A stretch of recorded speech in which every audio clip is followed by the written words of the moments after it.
UPPSC BEO यानी कि खंड शिक्षा अधिकारी की भर्ती।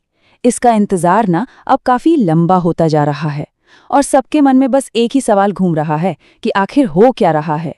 तो चलिए आज हम इस देरी के पीछे की जो भी वजहें हैं उन्हें एक एक करके बिल्कुल आसान भाषा में समझते हैं। देखिए, इस देरी की असली वजह कोई छोटा मोटा बदलाव या कोई अड़चन नहीं है। वजह यह है कि पूरी की पूरी सर्विस रूल बुक ही नए सिरे से लिखी जा रही है।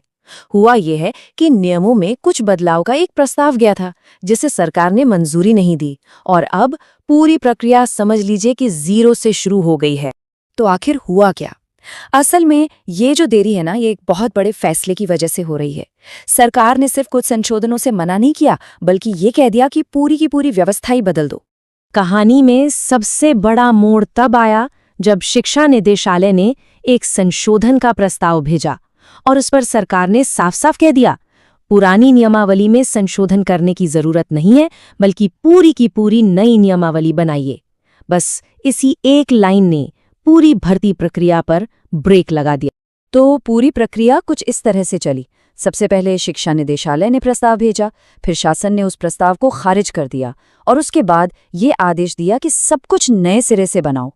इन 3 कदमों ने ही भर्ती प्रक्रिया पर एक तरह से स्टॉप का बटन दबा दिया है।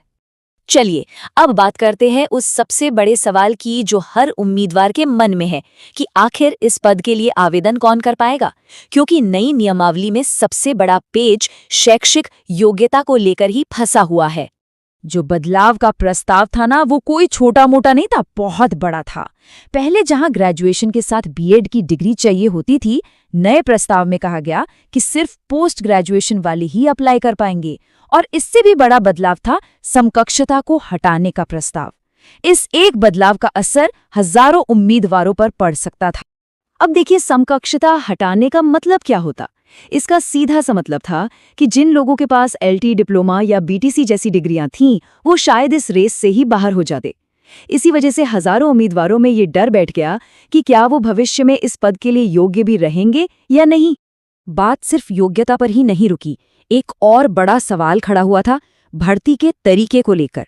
प्रस्ताव ये था कि सीधी भर्ती और प्रमोशन का जो मौजूदा सिस्टम है उसे पूरी तरह से बदल दिया जाए। देखिए, अब तक होता क्या था कि बीओ के पदों को भरने का एक तय तरीका था। 80% पद तो सीधी भर्ती यानी कि नई परीक्षा के जरिए भरे जाते थे और बाकी के जो 20% पद थे वो विभाग में पहले से काम कर रहे कर्मचारियों के प्रमोशन से भरे जाते थे। लेकिन जो नया प्रस्ताव था वो इस 80-20 के नियम को पूरी तरह खत्म करने वाला था। इसके हिसाब से सभी 100% पद सीधी भर्ती से भरे जाते, मतलब प्रमोशन से बीओ बनने का रास्ता पूरी तरह बंद हो जाता। जरा सोचिए, ये उन लोगों के लिए कितना बड़ा झटका होता जो प्रमोशन की उम्मीद लगाए बैठे थे। तो सवाल ये है कि इन सब बदलावों और इस देरी का उन उम्मीदवारों पर क्या असर पड़ेगा जो इतनी मेहनत से तैयारी कर रहे हैं। आगे की राह कैसी दिख रही है, आइए अब इसे समझते हैं। इस सारी अनिश्चितता के बीच एक अच्छी खबर भी है। अभी बीओ के 140 से ज्यादा पद खाली हैं और मजे की बात यह है कि ये संख्या अभी और बढ़ेगी क्योंकि विभाग से खाली पदों की नई जानकारी भी मांगी गई है। मतलब जब भी भर्ती आएगी पद अच्छे खासे होंगे। तो तैयारी करने वालों के लिए इसका निचोड़ क्या है? देखिए, कुछ बातें साफ हैं। पहली, नई नियमावली का इंतजार करना ही होगा। दूसरी, पदों की संख्या बढ़ने की पूरी उम्मीद है। और तीसरी, सबसे जरूरी, योग्यता क्या होगी, इस पर अभी भी सवाल बना हुआ है। तो ऐसे में सबसे सही रणनीति यही है कि निराश हुए बिना अपनी तैयारी को और मजबूत किया जाए। एक और बहुत जरूरी पहलू है जिस पर गौर करना चाहिए, वो है चुनाव। अगले साल होने वाले चुनावों को देखते हुए ये संभावना बहुत ज्यादा है कि सरकार इस नियमावली को जल्द से जल्द फाइनल करके इसी साल भर्ती की घोषणा कर दे।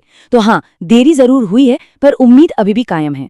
तो आखिर में हम सब वहीं आकर खड़े हो जाते हैं जहां से हमने शुरू किया था।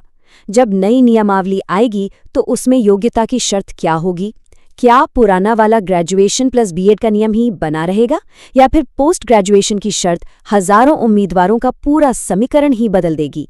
बस इसी एक सवाल का जवाब इस भर्ती का भविष्य तय करे।